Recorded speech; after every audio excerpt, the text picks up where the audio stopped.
All right, question number 7. Charles is reading about computers. He learns that a computer processor can perform one command in approximately blank nanoseconds. What is the number expressed in scientific notation? So again, we're just going to move our decimal to write this in scientific notation. And just remember that your decimal has to be a number greater than 1 and less than 10. So we're going to move our decimal 1, 2, 3, 4, 5, 6, 7, 8 places. Again, since this number is less than 1 whole, it is a negative exponent. So that's 1 and 6/10 times 10 to the negative 8th power. Now remember, we also learned another way that we can write our numbers in scientific notation. So instead of using times 10, we can also write 1 and 6/10 e negative 8.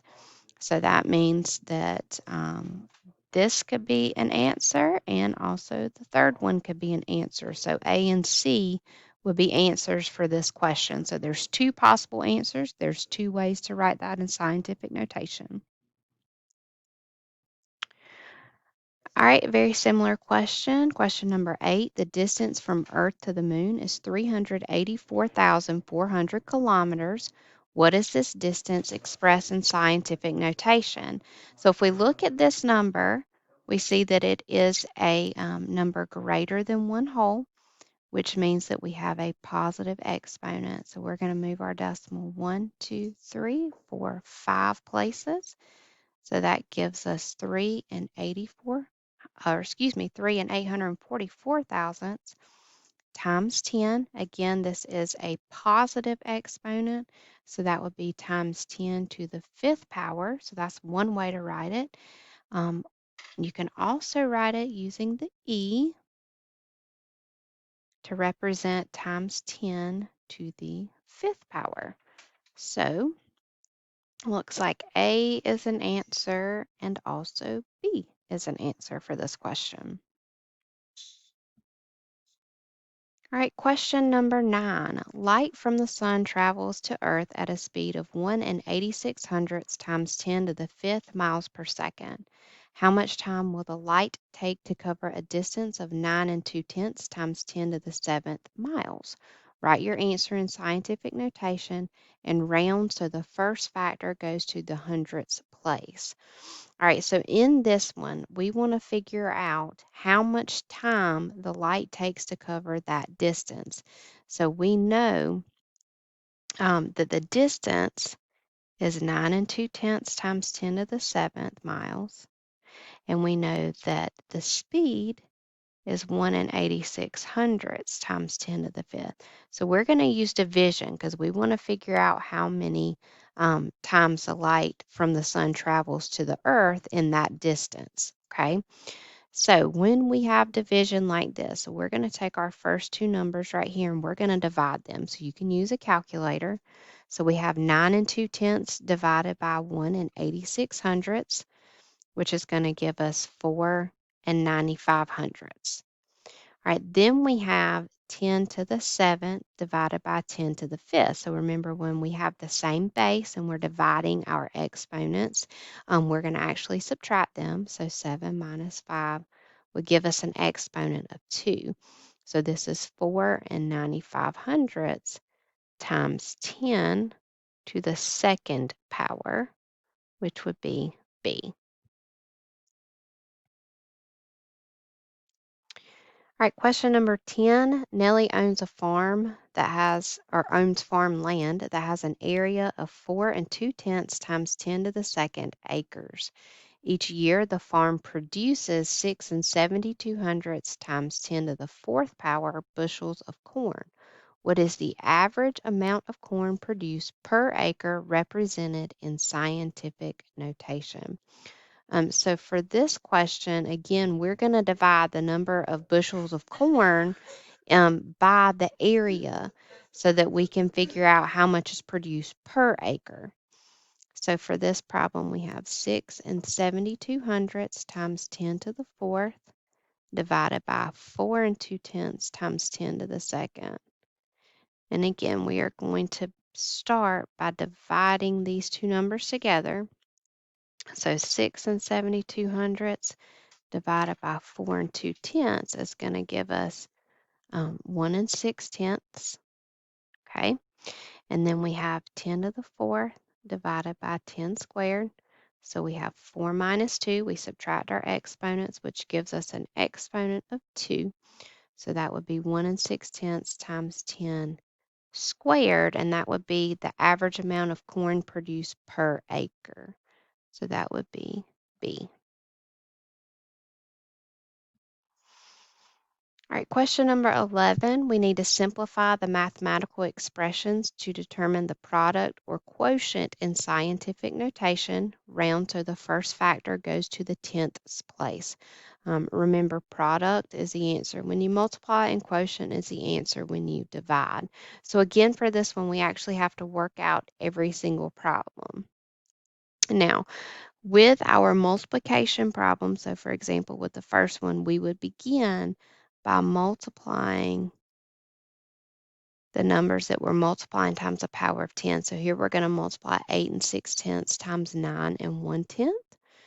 When we multiply those two numbers together, that gives us 78 and 26 hundredths. And then we have 7 and negative 8. So here we would have 7 plus negative 8, which would give us a negative 1. Okay. Now, as you can see, our number's not written in scientific notation. We actually have to move our decimal once to the left. So when you have to take the number and write it in correct scientific notation form, if you're having to move to the left, for example, 1 to the left, you would add 1 to your exponent.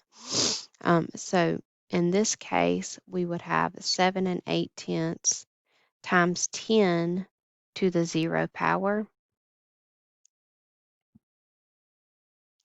And remember, 10 to the 0 power would just be 1. So that just gives us 7 and 8 tenths. All right, with the second one, again, we're going to multiply 6 and 9 tenths times 4 and 8 tenths. When we multiply those two numbers together, that's going to give us 33 and 12 hundredths times 10. Again, we're going to add our exponents. We have 5 plus negative 3 is positive 2. But we do have to move our decimal to write it in scientific notation. So we add an exponent because we moved our decimal once. So that's going to give us 3 and 3 tenths. They want us to write it to the tenths times 10 to the 3rd power. All right, next we have several parts that we have to use. So we're going to begin by using multiplication. So we're going to solve for our numerator, solve for our denominator, and then we'll divide in the end. So we're going to multiply 3 and 7 tenths times 4 and 6 tenths. That is going to give us 17 and 2 hundredths times 10.